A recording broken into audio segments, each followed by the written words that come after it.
Hey guys, this is my first video in a while, so excuse me if I'm a bit rusty. So I have now over 300 hours and 2 characters at almost max level in Where Winds Meet. I have done all the content and all side content I can find without googling. So I wanted to make a video talking about my final impressions and talk about some amazing things and some not so great things about the game. In general, this game is amazing. It's free, and with the amount of content and quality you are getting, this is actually an insane amount of stuff you get for free. There's no pay to win, which means you can enjoy all the content in the game and reach the highest levels of damage without being forced to spend money. It's great. The combat is really good and responsive, with action combat feeling similar to games like Sekiro, for example, in that you can block, parry, and use fancy abilities. There is a large selection of weapons, and almost each one has multiple different martial arts with its own abilities. Some weapons are able to be healing weapons like the umbrella and fan, or be range DPS, other weapons can be tank or DPS, etc. Basically, there is a huge variety of what you can use and a lot of freedom. You can also have 2 weapons equipped at a time, so you can mix and match based on what you like. I personally have a buff weapon, the umbrella, and my DPS weapon, the sword, which feels great, and I feel like I can do a huge amount of damage and buff myself, so I feel very self-sustained. So yeah, the combat is great, gameplay is fun, there are even stealth kills you can do, you can even wipe out enemy camps without alerting anyone if you play your card right. It's overall really fun. So what about the presentation? This is another very strong point of this game. The presentation is stellar. Environments are great, outfits are always of great quality, characters look good, and cutscenes are breathtaking. The creativity in the presentation of the game is stellar.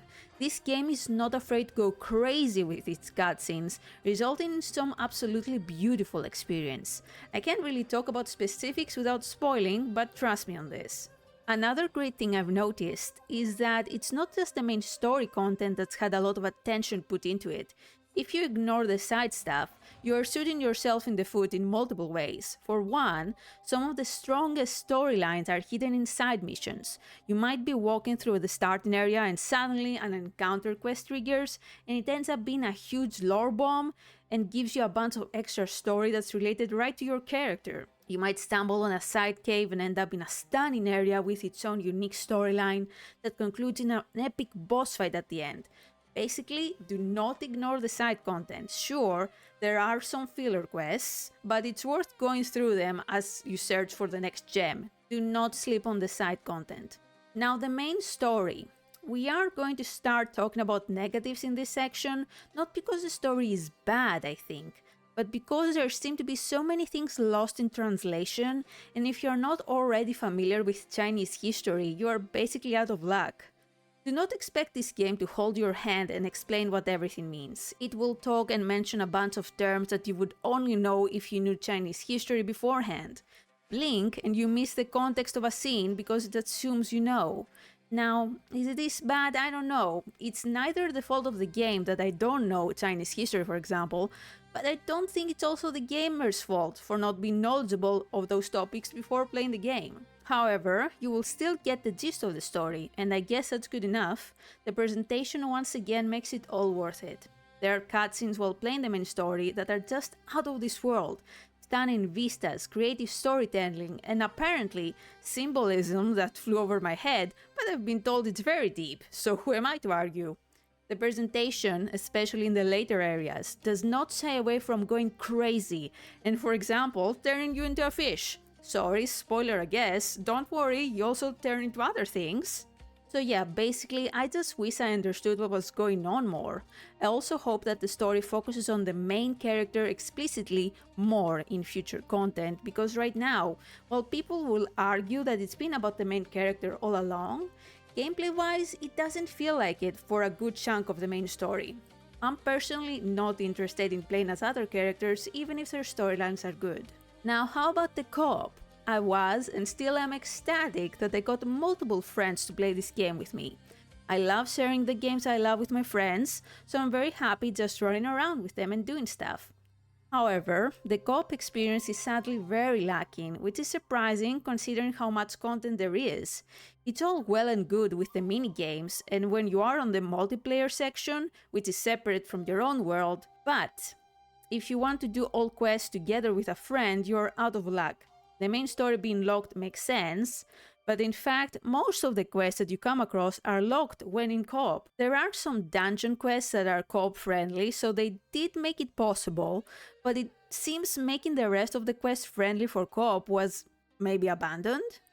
This is very disappointing, as you basically will only come into a friend's world to pick up collectibles together. If you stumble across a cave, for example, you get literally thrown out if you're in a friend's world. I don't understand why it works like that. I really hope they make things friendlier for people that want to play the content in co-op more. Considering this is an MMO, I'm surprised it's not a given. Now I'm going to talk about two bluntly very negative things in my opinion. First, the translation. I can excuse things getting lost in translation, that's fine, I can. However, the quality of the translation seems to have deteriorated the more you play. I play in Chinese with English subtitles. I was very disappointed to see that in the main story, you know, the most important part, there were subtitles where they just straight up left the Chinese text, resulting in me missing crucial info. This has happened in both cutscenes, when investigating something and talking to NPCs. This should straight up not happen. I think the game can afford to have good quality translations and review for mistakes like this.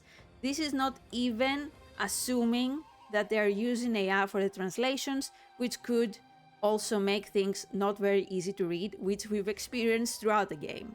The second extremely frustrating thing that I've experienced, and I'm not the only one, is the menus. The menus are, frankly, making me want to rage quit. It's not a hard boss that makes me want to rage quit. It's not a mission where I don't know what to do. No, it's that every time I want to go to a specific menu, I have to basically play 20 questions with this absolute maze of a layout that hides 50 shops and functions behind 1,000 different paths. You think all shops would be in the shop tab? Nope. You think all menus where you have reward spending will be highlighted? No. You have to guess. You have to take this very specific path in order to get to a very specific place and then redeem your rewards. It's so bad. It's horrible. It made me want to quit the game when I first started, honestly. I've been told this maze-like system is intentional to make you want to spend money, and I frankly do not understand it, because all it makes me want to do is quit the game. I don't even know how they can fix it without starting from scratch. It feels like a lost cause. Horrible, absolutely horrible. With that out of the way, let's talk about the final big thing that's important to talk about, the gacha. Now, as I've mentioned, there is no pay to win, which is awesome. The only thing close to it is the battle pass, which gives you a few extra materials. Everything else, every currency and purchase is tied to cosmetic items. There are a lot of cosmetics that you can earn for free in the game, such as hairstyles, clothing, accessories, etc. You can also change your hairstyle at any time for free, as it's not tied to your face, and you can also have free makeup presets, which is awesome. As far as cosmetic systems go, it's very nice. The one thing that I think would work great if they looked into is the FOMO.